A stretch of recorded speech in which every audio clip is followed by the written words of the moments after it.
There's a certain kind of tiredness that other children don't seem to carry. You felt it early. You may not have had words for it then. You were too young for words like this. But you knew. You came home from school hollowed out in a way that sleep didn't fix. Not because anything had gone wrong, not because of a test or a fight or anything you could point to. Just because of the ordinary weight of a day full of people, their moods, their tensions, their quiet sadnesses that seemed to pass through everyone else without leaving a mark. But not through you. Through you they stayed, the friend who seemed fine but wasn't. You felt that, in your chest, not your thoughts, the frustration your teacher was carrying before she'd spoken a word, the specific silence at your dinner table that meant something was wrong between the two people sitting there, even though no one acknowledged it. Every room you walked into handed you its emotional weather report, whether you'd asked for one or not. You didn't understand why the world arrived at you so completely. You only knew it did. And when people noticed, when the tears came too easily or the music reached somewhere in you that made others look away, or the dog 2 houses over died and you grieved like he was someone you'd loved your whole life, there was always a word waiting, delivered gently sometimes, not always, too sensitive if you know that feeling. If some part of you has spent years wondering why the volume on everything seems turned up louder for you than for the people around you, then you deserve to hear something the world never got around to telling you. This is not weakness. This is not a flaw in your design. Psychologists call this high sensitivity, a trait found in roughly 1 in 5 people, researched for decades by psychologist Elaine Aron, whose work gave a language to something millions of people had always lived but never been able to name. High sensitivity describes a nervous system that processes experience more deeply, more completely than average. One that doesn't just receive what happens, it receives everything beneath what happens. The unspoken, the withheld, the emotional temperature of a room before a single word has been said. This is not a disorder, this is wiring. Let me tell you about a girl named Sarah. Sarah was 9 years old, and she knew things she wasn't supposed to know. Not secrets, nothing dramatic, just the small emotional truths that most people miss entirely. She knew the moment she walked into the kitchen in the morning whether her parents had argued the night before. Not from evidence she could name, just from the way the silence held itself differently when something had been left unresolved in the dark. She couldn't explain this to anyone. She didn't try. At school, she watched. She watched the way a classmate's smile didn't reach his eyes, the way her friend held herself smaller than usual on certain Mondays. Sarah would spend those days hovering close, not saying anything, not knowing why, just knowing that nearness was needed. Her teacher called this sweet, her mother called it caring. But when Sarah went quiet after someone said something cruel that no one else seemed to register, when the tears came after a film about a dog or after an argument between strangers she'd overheard on the street, there was that look, the one exchanged between the adults above her head, the one that said, without saying it, "Here we go again." She saw it every time. Sensitive children always see those looks, and each one left something behind.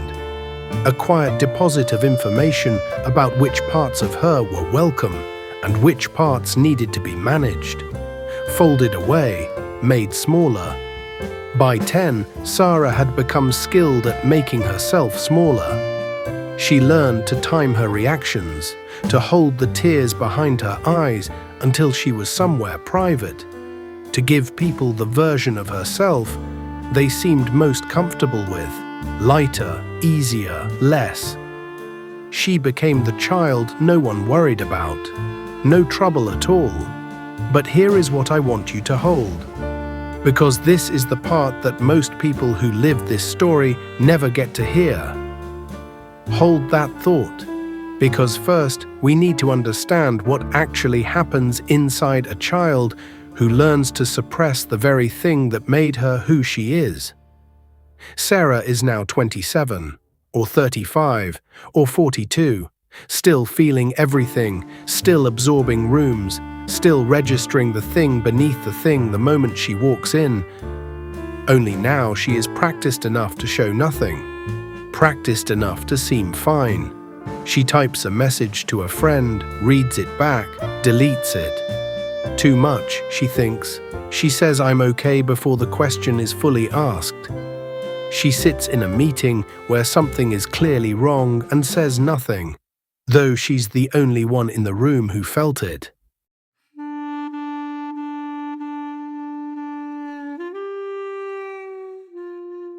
She is exhausted, not from her work, not from any relationship she can point to, just exhausted in the particular way she has always been exhausted.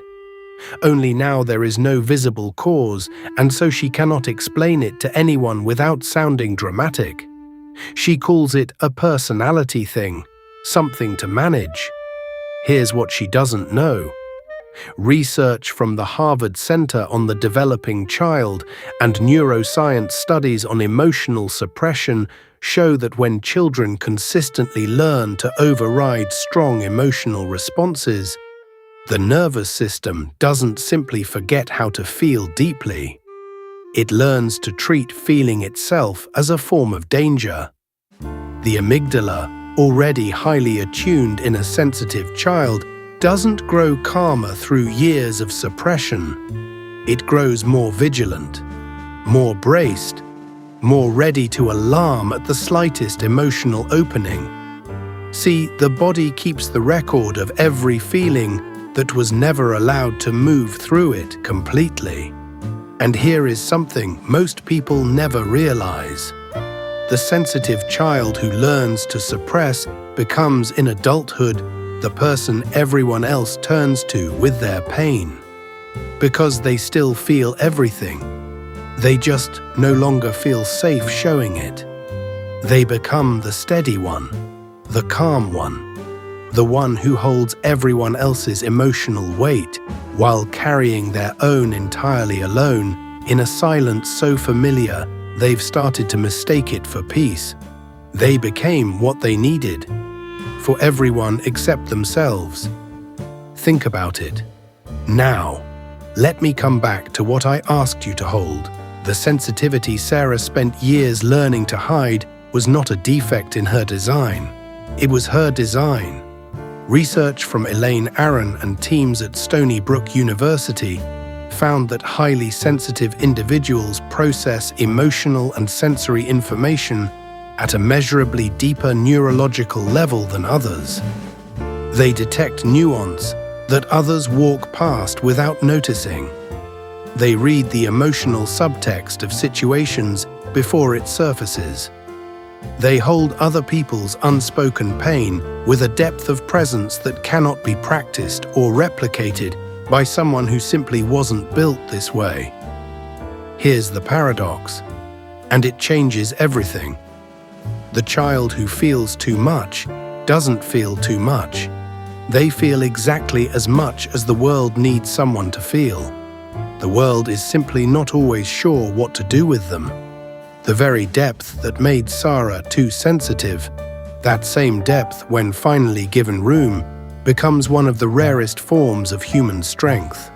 Not strength as armor, not strength as performance, strength as presence, as the ability to sit with someone in their darkest hour without needing it to look different, to simply stay, to feel alongside without flinching, to be the one person in the room who actually noticed something was wrong.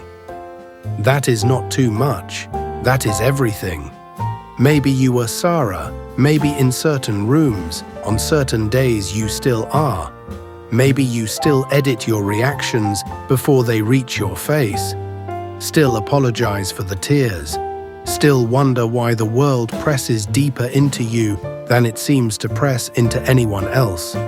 Still suspect, beneath everything you now know about yourself, that there must be something wrong with how much you carry. There isn't. Nothing about you is broken. Your depth makes sense. Your exhaustion makes sense. The years of learning to fold yourself into something smaller and more acceptable, those make sense too. Adaptation is not weakness. It is what children do when the world gives them no other language. You are not too much.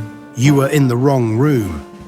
Given the wrong story about yourself by people who were themselves never taught how to hold what you were carrying.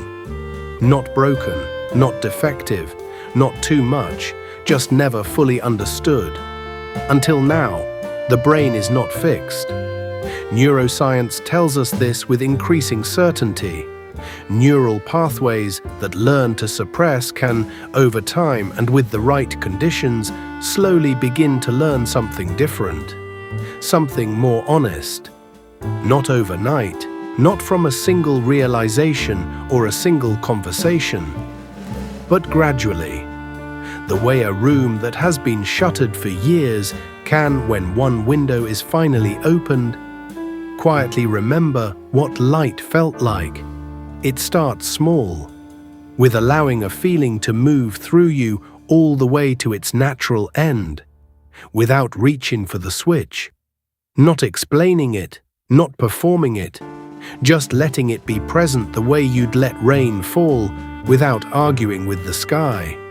It starts with understanding that your sensitivity is not a problem to be managed. It is a capacity to be protected. And slowly, not dramatically, not all at once, the version of you that learned to survive begins making room for the version that was always there beneath the surface.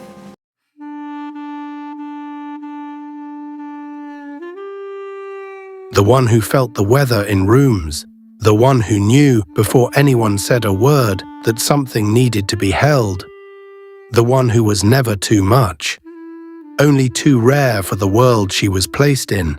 If you've stayed this far, perhaps because something in this felt familiar from the inside, then hear this.